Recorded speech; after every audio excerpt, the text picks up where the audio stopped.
15 signs you are a prophet. Sign number 1, God reveals things to you. Things that have happened, things that are happening, or even things that will happen. Amos 3 verse 7 declares, surely the Lord does nothing unless he reveals it to his servant, the prophet.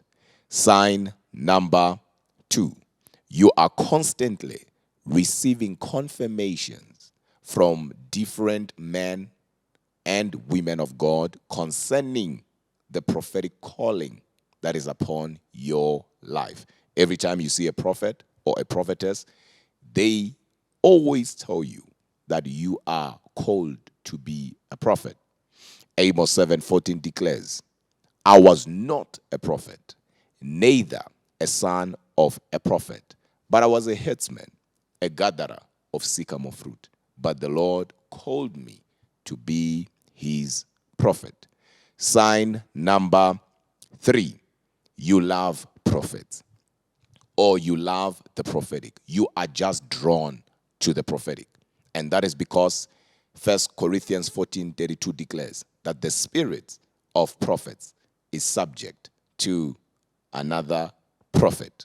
Sign number 4, sin and wickedness, or rather oppression, troubles you. You can't tolerate evil. You are easily grieved by injustice. As a matter of fact, you hate sin. Sign number 5, you are constantly experiencing what we call in the prophetic recognition, also known as deja vu.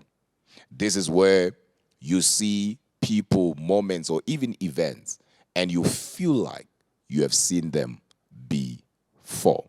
Sign number 6, you like to be alone. You are a loner. And that is because prophets and seers are loners, not lonely, but you love to be alone. You love to draw yourself or to withdraw from people. Moses did it. Elijah did it. Jesus did it. As a matter of fact, you have hunger for solitary retreat. Sign number 7, you always feel isolated, but don't know why. And that is because isolation is a mother of greatness. Every great prophet, every great prophetess is and was isolated by God. And you see that in 1 Kings chapter 17. Sign number 8, you are a dreamer. You hear God in dreams. And that is because Numbers 12 verse 6 declares, if there is a prophet among you, I, the Lord, will make myself known unto him in a vision, and I will speak to him in a dream. Sign number 9, you have a praying spirit. You are an intercessor. You love praying for others. And that is because Ezekiel chapter 22 verses 30 declares that I looked for a man who would stand in a gap, but I found none. So you are always compelled to stand in the gap. Sign number 10, it hurts you when something happens and you did not know about it, whether good or bad. You feel like you should have known. And sometimes you feel like God was actually telling you about that very thing, but you were not paying attention. Sign number 11, word of knowledge. You seem to know things that people did not tell you about. And sometimes you can even feel what somebody is feeling. I'm talking about feeling it in your body. A person can stand next to you having a headache. A person can stand next to you having a back pain. And all of a sudden, you will feel what they are feeling. Sign number 12. You are a man or a woman of faith.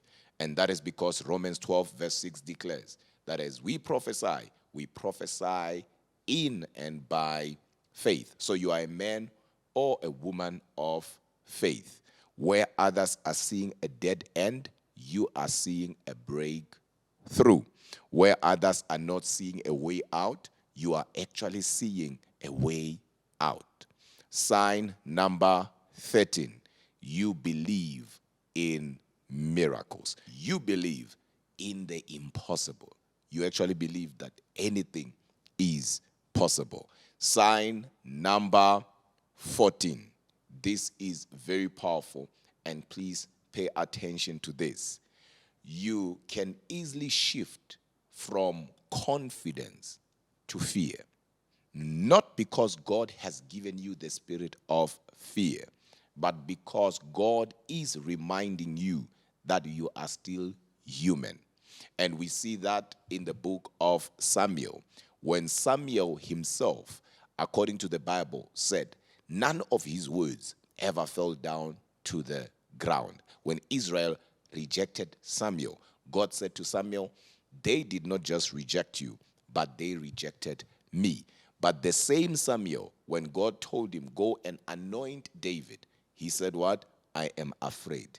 I am afraid of Saul. And not only that, we see also Elijah, who in the book of 1 Kings chapter 18, and you read verses 37, he called fire from heaven when he challenged the prophets of Baal. He went straight to Ahab and commanded him to return Israel back to God. But the same Elijah runs away from Jezebel.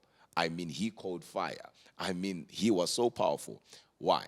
It's because people who are in the prophetic office can easily move from confidence to fear, not because they have the spirit of fear. I'll give you another example. When you look at Elisha in the Bible, in the book of 2 Kings, and you read chapter 2 and verses 24, he cursed children that were mocking him, and 2 bears came, ate them. He was a powerful prophet. But in the same book of 2 Kings chapter 6, and you read, I believe it's verse 32, he says to the elders, there is a son of a murderer who's coming for his head, who's coming to kill him, and they must hold the door and make sure that he, the murderer, does not come in to murder him. So you will see a prophet here who has an ability to command nature, to command animals to fight on his behalf or to do what he wants them to do. But at the same time, we see him being worried about somebody coming to kill him. And that is because people who are in the prophetic office, hence I said this is important, can easily move from confidence to fear. John was a prophet. He declared that Jesus was the Son of God and Jesus is greater than him. But when he was now in prison, he sent his disciples to ask if Jesus is really the Messiah. And that was because he expected Jesus to come and deliver him from prison.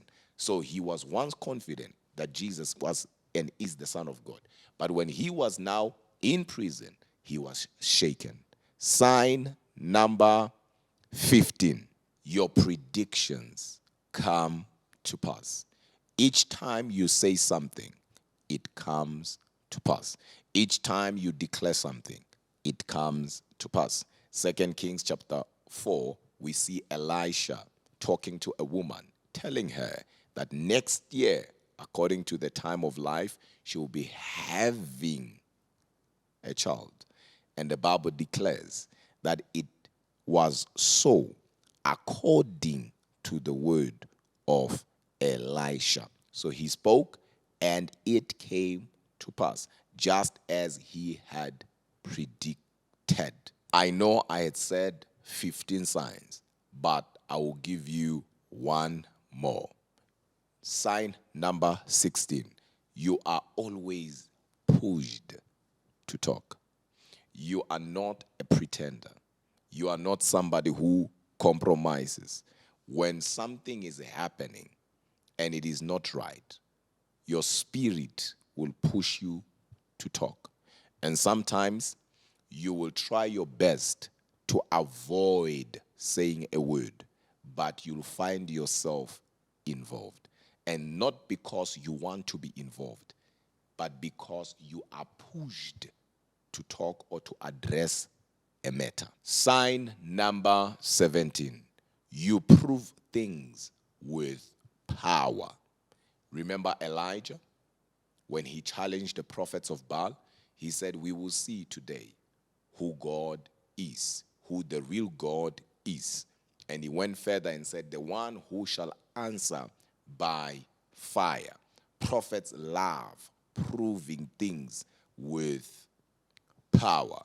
And of course, not only that, Jesus himself in the book of John chapter 11, I believe it's verse 41 going to 43, Jesus said to God when he was praying, God, do it so that the people who are watching, the people that are here will know that you have sent me. So prophets don't love just talking, but love demonstrating the power of God. They love proving the existence of God, the excellence of God. Sign number 18. You delight in God's burden. Sign number 19.